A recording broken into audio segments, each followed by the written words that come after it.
finally happening. We're finally down to the 90s. I know that might still seem hot for other people, but for us desert people, where it gets to be upwards of like 120 degrees, 90s feels amazing. It's pretty much sweater weather for us.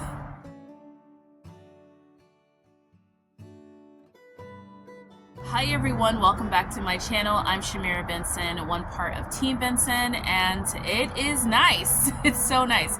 It's like 78 degrees right now. It's in the morning, and I think we're gonna get to the high of 93 or 94, which is a break from the triple digits. The triple digits are finally gone away, so our nights and our mornings are cool, and it's just that middle of the day that's hot. But that means it is all hands on deck for planting, and I wanted to do a video on what to look out for insects and how to prevent a lot more of those insects for eating your baby little starts or your new little seedlings. Okay, so hopefully you guys can't hear this leaf blower that is blowing. I swear it's just Arizona's full of leaf blowers right now. Sorry guys, can't do anything about it. Now, first and foremost, you want to start looking at what needs to 100% come out of your garden. Right now for me, that is my okra. I'm gonna get up nice and close so that you can see it and see why I'm not gonna try spraying it anything. I'm not pulling out the neem oil. I'm just going to cut it down and be done. Okay, so look at this. This thing is covered in spider mites, nice and gross. And if you look, all of the new okra is growing in nice and wonky to where it's just completely hardened off and you can't even use it. Like, it's pretty gross. Now guys, this plant is not worth saving because it itself is trying to go to seed. I did a video a while back, couple seasons back, on the process of me saving seeds for my heavy hitter okra, which is what this is.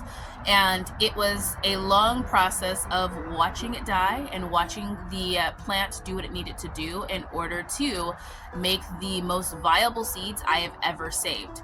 And it started with spider mites, then went to aphids, and then just went to, everything was gross.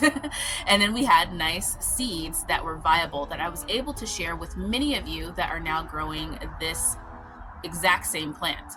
Now, the fruit on it, which is the okra, is automatically coming in pretty hardcore. Like, it's not even like coming in any soft at all. So you don't want to cut it up. You don't want to use it because the plant itself is, like I said, just trying to make seed. So if you're not saving seeds, there is no point in you spraying this thing with neem oil, trying to save it, trying to wipe off the spider mites, all of those different things. There's absolutely no point. For me, on the other hand, I have a better plan for this plant because I'm not trying to save seeds because I already have enough. So I will be cutting this plant down and I will be using it as a hugelkultur method, like part of my hugelkultur method for one of my brand new Vego beds that I'm putting in right here.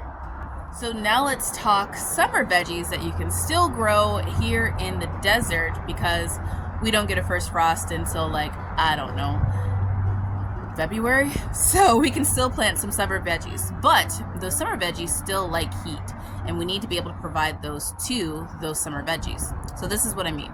So right now I have some cucumbers, and over here I also have some butternut squash that is making its climb. So what am I going to do to make sure that this doesn't get attacked by things?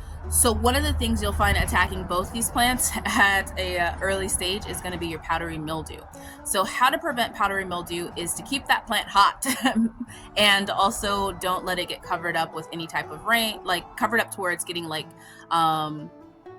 saturated with water. So all of my shade cloth is coming off of those plants. Anything that is now able to like really thrive in the summer when it's like a normal person's like 90 degrees, I'm gonna let that thrive and get as big as possible before we lose these 90-degree temperatures.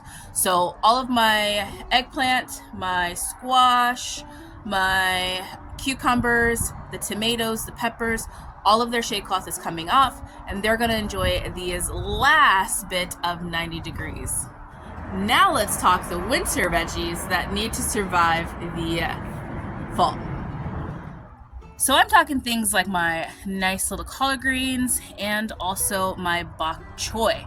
So right now I have them covered up in a basket, and I also have shade cloth on them. So let's talk about why.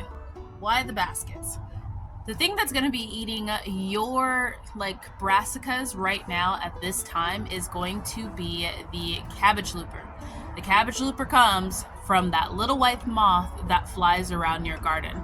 That little white moth only stops flying around your garden when it's too cold for it to be out. And when you have afternoons that are in the 90s, it's not too cold for it to be out. So you can easily just cover up your plants and prevent them from laying eggs and landing on your plants. Now, the other thing is that your plant is sending out a signal saying, hey, come eat me. Come land your babies right on me. So that is another reason why we have up the shade cloth, because the shade cloth is going to make that plant feel a little bit cooler than the 90-degree afternoon that it is.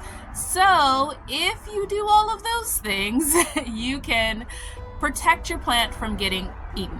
It won't be as happy because, it is going to be a little warm, but it will survive and it'll be way happier in a couple of weeks.